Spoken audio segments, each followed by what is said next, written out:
Who made Bombay rich? Ask anyone, and he'll tell you that possibly the Gujaratis, maybe the Marwadis, in fact, or maybe it was the Parsis. In fact, all the three answers could be wrong because the man who really made Bombay rich was a Jew, a man called David Sassoon. And many people don't know much about him. David Sassoon was a kind of refugee from Baghdad. He was a Baghdadi Jew. Things got very, very uncomfortable in Baghdad. For Jews, his father was a very big man. He was almost an advisor to the ruler at that time. But when things got uncomfortable and the new ruler wanted to arrest David Sassoon and try to demand a ransom for him, he decided to run away. He ran away from Baghdad, came the land route, and into Bombay. Why did he come to Bombay?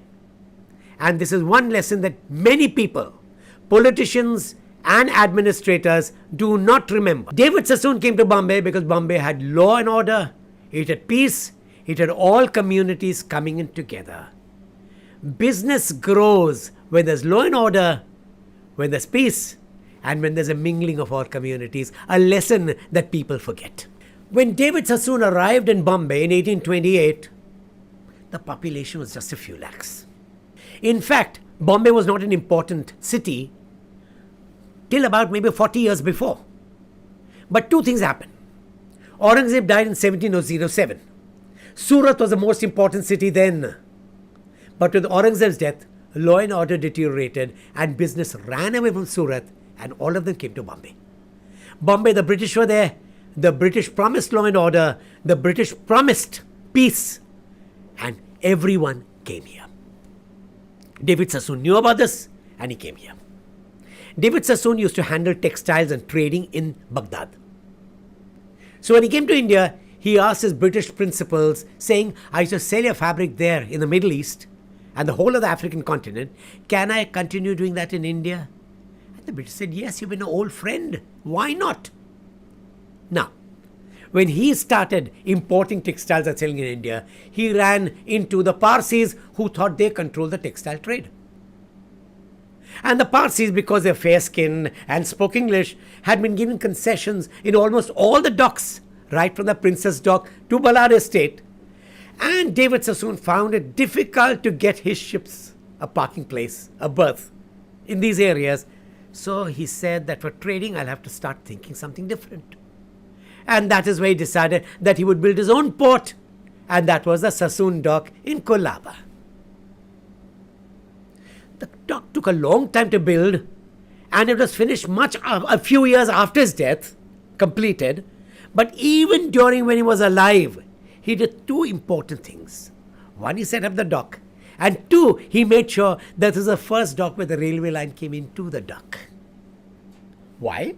Because it was easy for goods to come in and go out. And the British were so impressed with his dock that they decided to use that as a template for all other docks they built thereafter. Coming back to David Sassoon.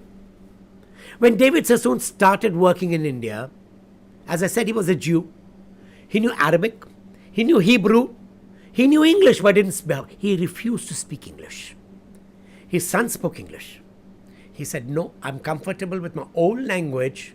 I do not need a new language. And he started trading in textiles.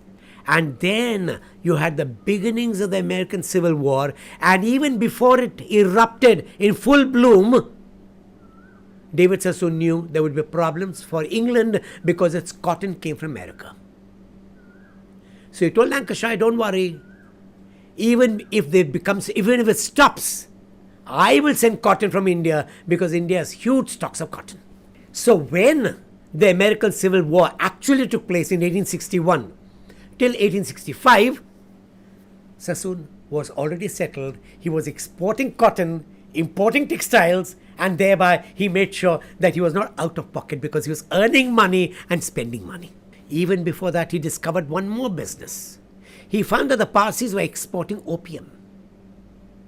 For the British loved Chinese tea, but they did not want to pay in silver or gold, so they decided to sell opium instead.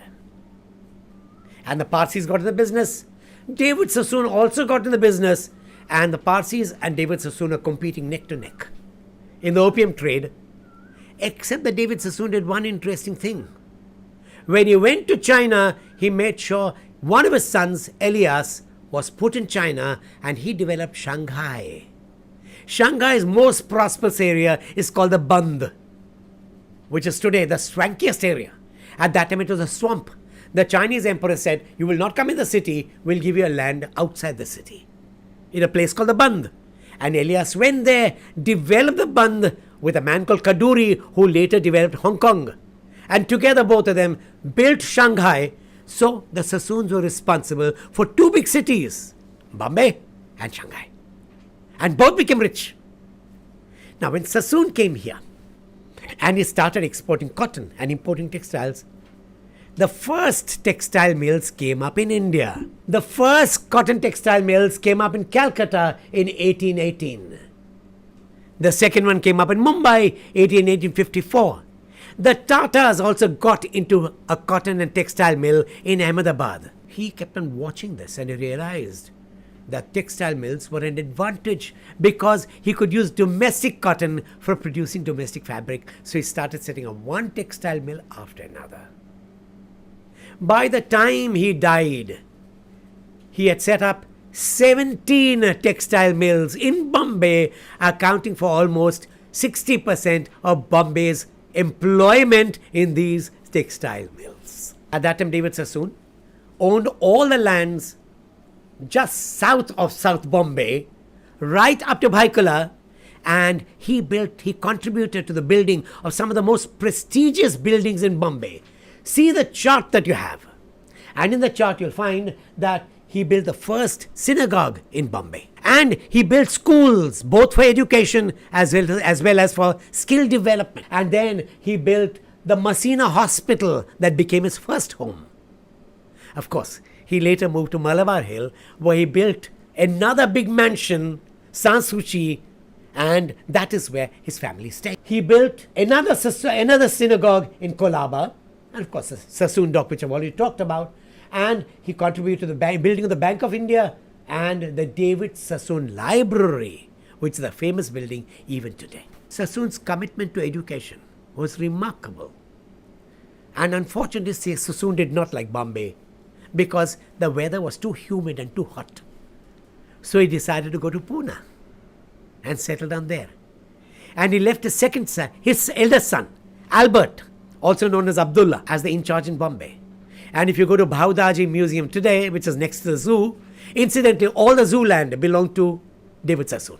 He gave that as a donation. His family gave that as a donation to Bombay.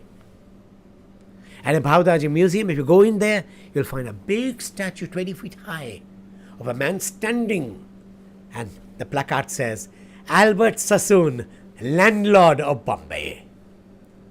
And sitting before him, it's his father, David Sassoon.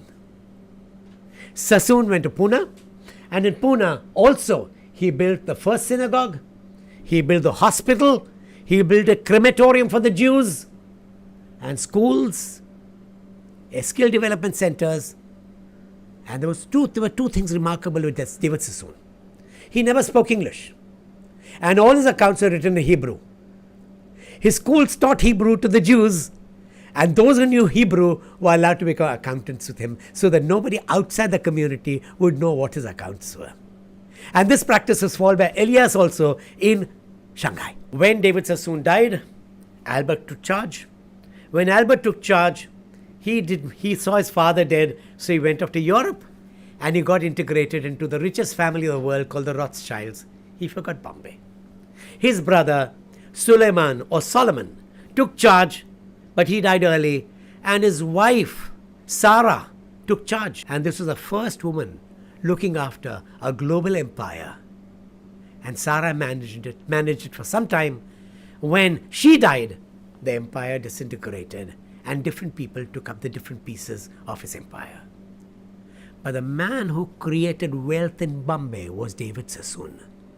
He even overtook Jamshedji Jiji Bhoi, who was then the richest man. He knew how to make money, but he also knew how to give the money back to society in education, in jobs, and in partnerships. I'm sure you didn't know the story, but the story has lessons for India. 1. Business grows when you live in peace. Business grows when there are good laws. Business grows when there's amity. A lesson that India needs to learn. Thank you for watching this channel. I hope you like the story.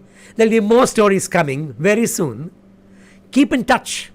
Click the subscribe button and make sure you get intimated about every podcast that we make. And of course, please tell us how we could improve. Send in your comments. We value them immensely.